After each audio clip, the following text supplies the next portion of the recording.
Hybrid విధానంలో Mahanadu TDP కేంద్ర కార్యాలయంలో ఘనంగా జరుగుతోంది. దీనికి సంబంధించి యువత అలాగే సీనియర్ నేతలందరూ కూడా వచ్చారు. వాళ్ళ అభిప్రాయం ఏంటి, వాళ్ళు ఎలా చూస్తున్నారు ఈ మహానాడు అనేది వాళ్ళ మాటలు తెలుసుకునే ప్రయత్నం చేద్దాం. వచ్చేయండి.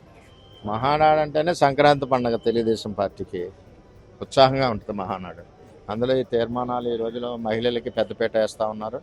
ఈ హైబ్రిడ్ విధానంలో కింది స్థాయి వరకు అంటే గ్రామాల్లో స్థాయి వరకు కూడా ఈ మహానాడు యొక్క తీర్మానాలు కానీ ఏమి జరుగుతుందని కానీ ప్రజలకు వెళ్ళడం జరుగుద్ది. చంద్రబాబు నాయుడు గారు పడి కష్టం కూడా వాళ్ళ దృష్టిలోకి వెళ్తుంది.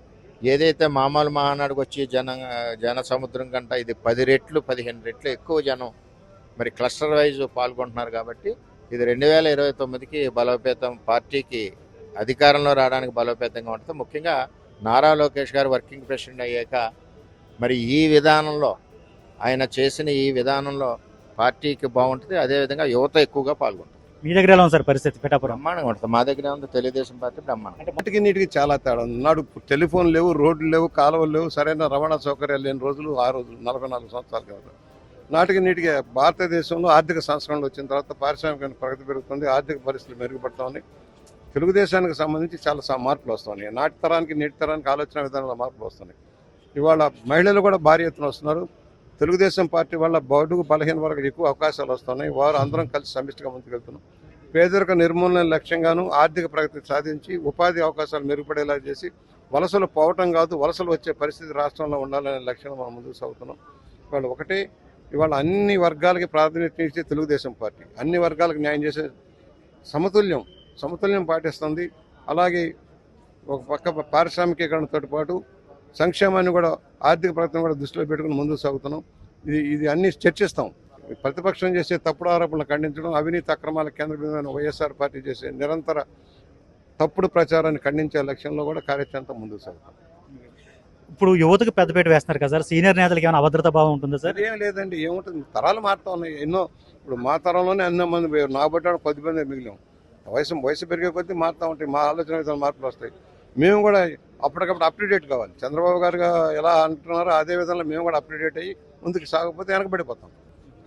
మీకు అందరికీ తెలుసు, ఎప్పుడు కూడా మన తెలుగుదేశం ప్రభుత్వం, ముఖ్యమంత్రి చంద్రబాబు నాయుడు గారు, national working president Nara Lokesh Babu గారు మహిళలకి పెద్దపీట వేస్తారు అని చెప్పి పార్టీలోనే కాదు, పదవుల్లో కాదు, వాళ్ళకి ఏ కష్టం వచ్చినా మేమున్నాము అని భరోసా ఇచ్చే ఒకే ఒక ప్రభుత్వం మన తెలుగుదేశం ప్రభుత్వం. కాబట్టి ఈసారి మహానాడుకు కూడా స్త్రీశక్తి అనే పేరు పెట్టి మహిళలకి అగ్రస్థానం ఇచ్చి ఈ మహానాడు జరుపుతున్నారు. ఏం లేదు, అంటే రాష్ట్ర స్థాయిలో ఎక్కువ వేదికగా జరిగేది ఇప్పుడు రాష్ట్ర వ్యాప్తంగా కూడా 1850 ప్రాంతాల్లో ఈ వేడుక జరుగుతూ ఉంది. మరి ప్రతి ఒక్కరు కూడా ఈ కార్యక్రమంలో, మరి కార్యకర్తలు బూత్ సేవల వరకు కూడా ఈ కార్యక్రమంలో పాల్గొనడం జరుగుతుంది. బయట పరిచయం ఉంది సార్, టీడీపీలో ఒక ట్రాన్సిషన్ నడుస్తుంది, యువ నాయకత్వం పెరుగుతుంది, అందులో భాగంగానే చాలా మార్పులు వస్తున్నాయి అంటున్నారు.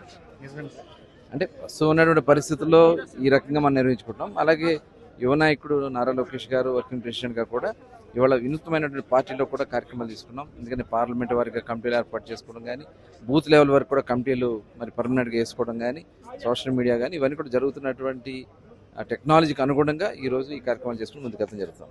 మహానాడు డల్ కాదు, చాలా ఎక్కువ పెద్ద మొత్తంలో జరుగుతుంది. కారణం ఏంటంటే మహానాడుకి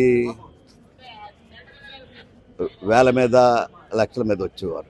ఈవేళ 1785 క్లస్టర్ విధానంలో చేసిన కార్యక్రమంలో ప్రతి ఒక్క కార్యకర్త బూత్ కమిటీ నుంచి కేఎస్ఎస్ మెంబర్గా నుంచి ప్రభుత్వం చేయబడ్డ పదవుల నుంచి టెంపుల్ కమిటీ కానీ, సొసైటీ సభ్యులు కానీ, ఇతర కార్యవర్గం కానీ, అలాగే పార్టీ బాధ్యతలు తీసుకున్న అనేక మంది గ్రామ తెలుగుదేశం పార్టీ అధ్యక్షులు కానీ కార్యవర్గానికి కూడా ఇన్వాల్వ్ చేస్తుంది.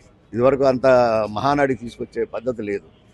ప్రతి నియోజకవర్గంలో 500-1000 మంది తీసుకొచ్చే కార్యక్రమాలు చేసేవాళ్ళం. ఇప్పుడు అలా కాకుండా ప్రతి నియోజకవర్గంలోనే వేల సంఖ్యలో ఉండే పరిస్థితి వచ్చింది.